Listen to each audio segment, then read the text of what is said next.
নমস্কার বন্ধুরা, আমি শুভঙ্কর আর তোমরা দেখছো অনলি শুভঙ্কর ইউটিউব চ্যানেল। আজকে এমন একটা ছবি নিয়ে কথা বলবো যে ছবির বাজেট 4,000 কোটি টাকা। তোমরা ইমাজিন করতে পারছো 4,000 কোটি টাকার সিনেমা তৈরি হচ্ছে আমাদের বলিউডে।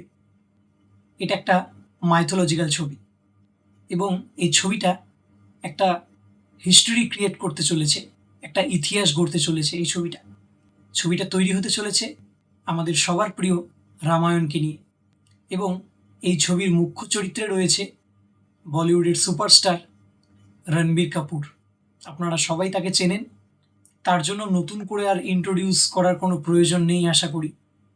এবং এই ছবিতে ডিএনইজি একটা ভিএফএক্স টিম কাজ করছে, যারা হলিউড ছবিতে কাজ করেছে এবং 8বারের মতন অস্কার পুরস্কার জয়ী হয়েছেন তারা 8বার।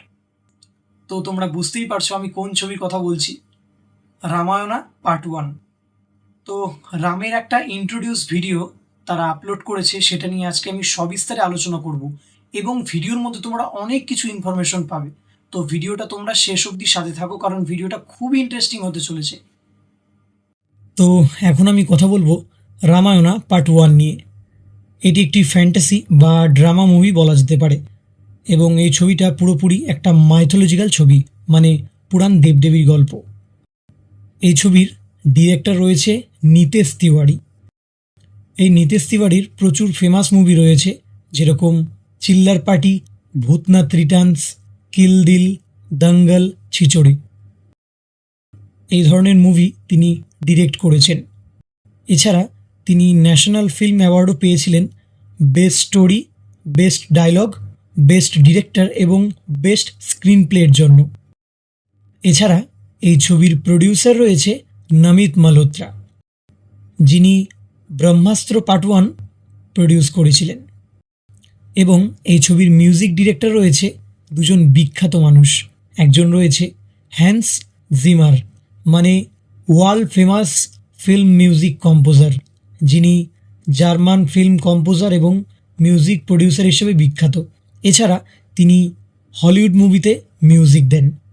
তো বুঝতেই পারছেন হ্যান্স জিমারের মতন ওয়ার্ল্ড ফেমাস একজন ফিল্ম মিউজিক কম্পোজার এই ছবিতে মিউজিক ডিরেক্টর হিসেবে কাজ করছেন।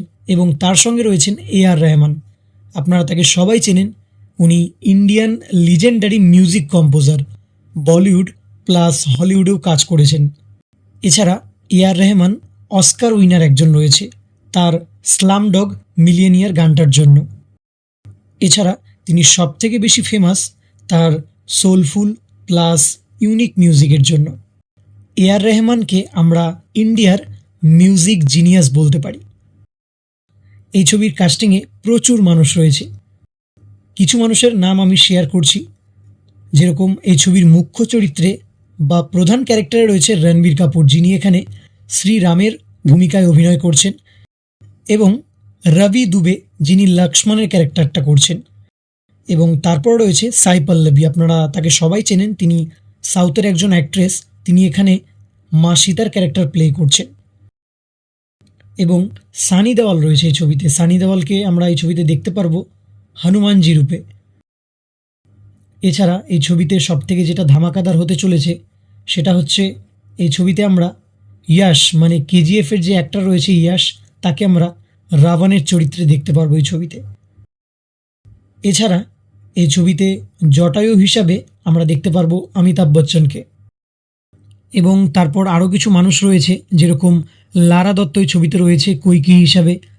তারপর অরুণ গভিল, আপনারা তাকে সবাই চেনেন, তিনি 1987 থেকে 1988 সাল পর্যন্ত রামের ভূমিকায় অভিনয় করেছিলেন রামায়ণে, যেটা দূরদর্শনে টেলিকাস্ট হতো। এবং সেই রামায়ণের প্রায় 78টার মতন এপিসোড রয়েছে, আপনারা অনেকেই দেখেছেন। তো আমিও ছোটোবেলায় এই রামায়ণ দেখেই বড় হওয়া আমার, এবং সেই সময় অরুণ গভিলকে রাম হিসাবে একদম পারফেক্ট মানাতো। তো এই ছবিতে এটাই দেখার যে রণবীর কাপুর রাম হিসাবে কতটা নিজেকে তৈরি করেছে। তো এই ছবিতে আমরা অরুণ গভিলকে দশরথ হিসাবে দেখতে পারবো। এছাড়া ইন্দিরা কৃষ্ণ, তাকে আমরা কৌশল্যা হিসাবে দেখতে পারবো। তারপর রয়েছে কুনাল কাপুর, তাকে আমরা ইন্দ্রর ক্যারেক্টারে দেখতে পারবো। এছাড়া রয়েছে কাজল আগরওয়াল, তারপর রাকুল প্রীত সিং, তাকে আমরা শূর্পণখা হিসেবে দেখতে পারবো। এছাড়া রয়েছে বিবেক ওবরয়, যাকে আমরা সবথেকে পাওয়ারফুল একটা ভয়ঙ্কর ক্যারেক্টারে দেখতে পারবো, বিদ্যুৎ জিহ্বা, মানে শূর্পণখার যে হাজবেন্ড রয়েছে তার ক্যারেক্টার পালন করছেন বিবেক ওবরয়। এছাড়া ভিডিও শুরুতে আমি বলেছিলাম এই ছবিতে ডিএনইজি একটা টিম কাজ করছে ভিএফএক্সের, সেটা হচ্ছে পুরো হলিউড লেভেলের একটা ভিএফএক্স হতে চলেছে এই ছবিতে।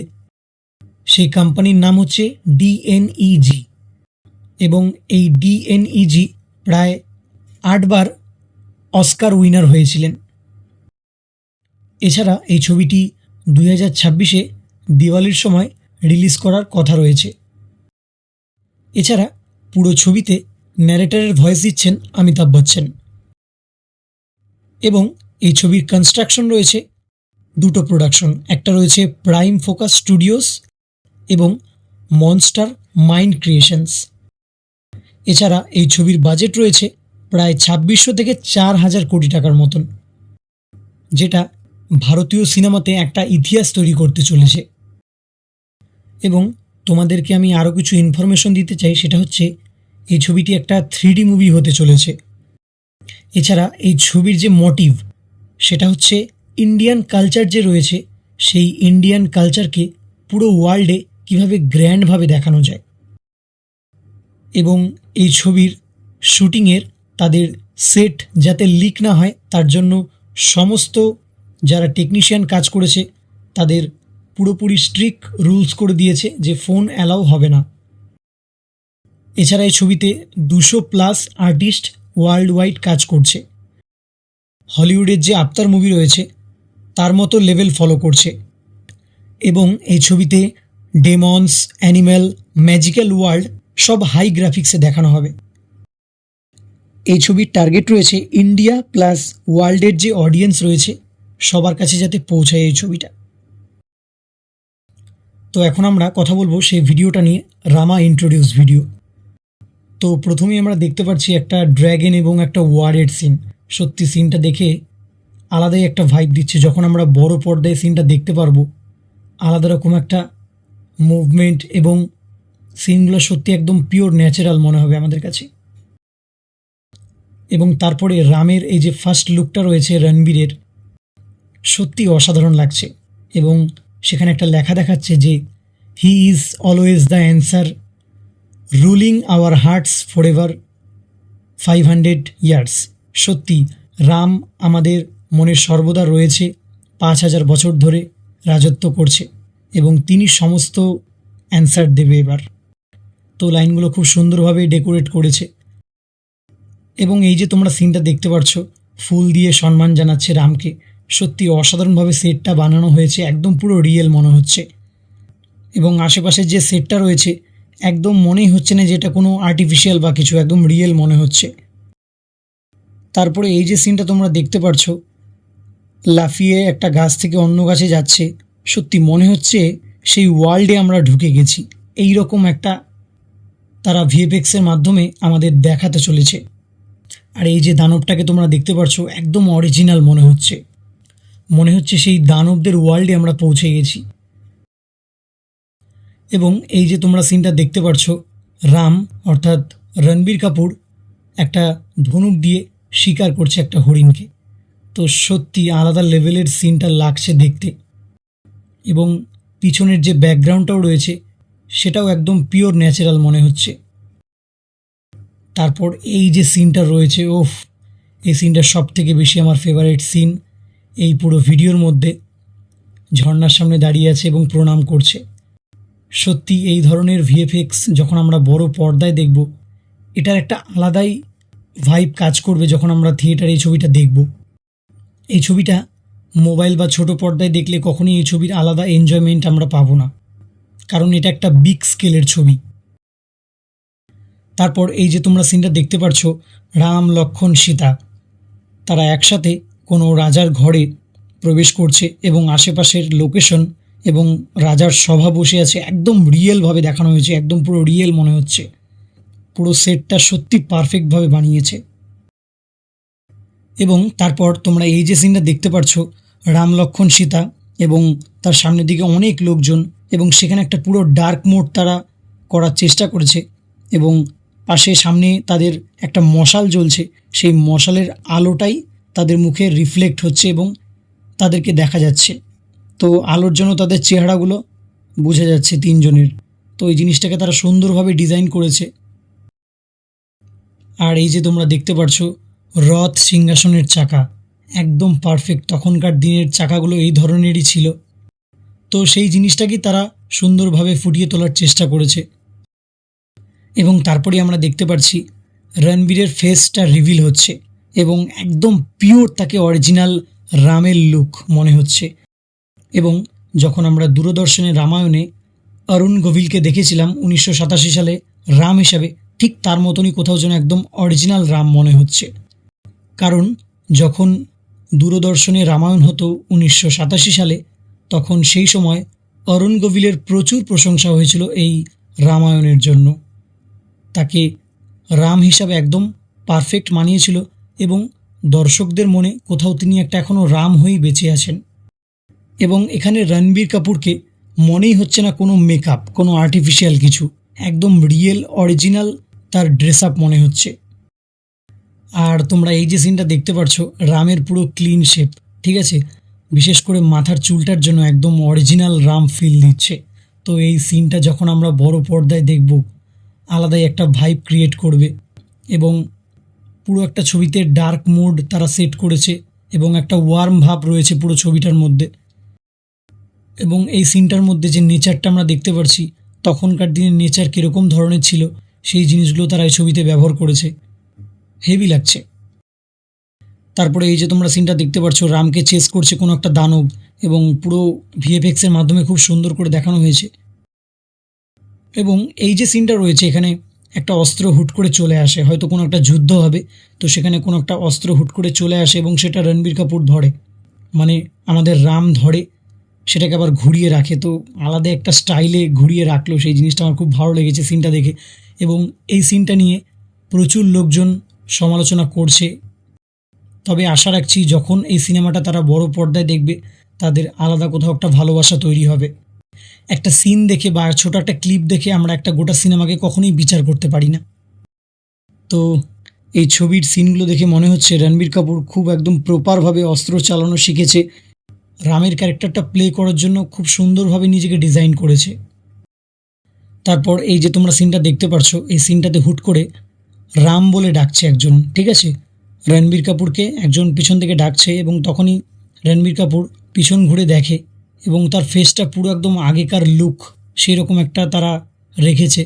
এবং হয়তো এই সিনে রাবণ কোনো ছদ্মবেশে তাকে এসে ডাকছে এবং তারা নৌকা করে যাচ্ছে সিনটাতে।